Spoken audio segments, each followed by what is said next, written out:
আচ্ছা ভাইরা এবং বোনেরা, খুব ভালোভাবে লক্ষ্য করে খেয়াল করে দেখো, এটা কি কার্তেশীয় গুণজ, ঠিক আছে?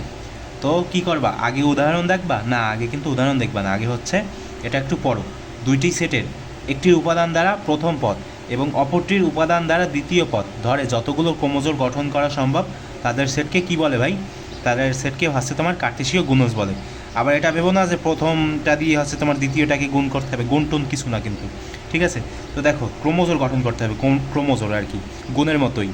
তো এই যে এ সেটের উপাদান দেওয়া আছে এ কমা বি, আর বি সেটের উপাদান দেওয়া আছে এক্স ওয়াই জেড, একটার সাথে কিন্তু আরেকটা মিলতেছে না, ভালো কথা মিলতেছে না, আমাদের মেলার কোনো দরকার নাই। এখন এ ক্রস বি যদি তুমি করো তাহলে দেখো এ কমা বি আর এক্স ওয়াই জেড।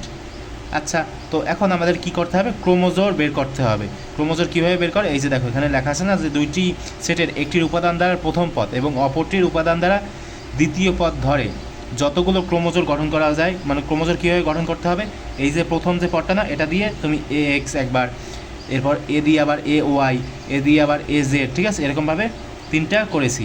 আবার এই যে বি দিয়ে, ঠিক আছে, বি দিয়ে কী করতে হবে ভাই? বি এক্স, এরপর হচ্ছে তোমার বি ওয়াই, বি জেড, এভাবে তোমার ক্রোমোজোমের মাধ্যমে আমরা কি বের করতে পারি? কার্তেশীয় যে গুণজ সেটা কিন্তু আমরা বের করতে পারি, ঠিক আছে?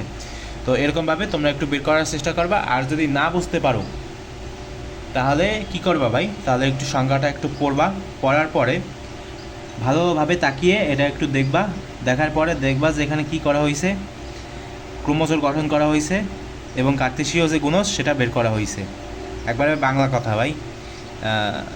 যদি বুঝতে পারো তাহলে হচ্ছে কন্টিনিউ চালিয়ে যাও, আর যদি না বুঝতে পারো তাহলে আবার একটু রিপিট করো। আমি বারবার বলতেছি কারণ এটা খুবই গুরুত্বপূর্ণ।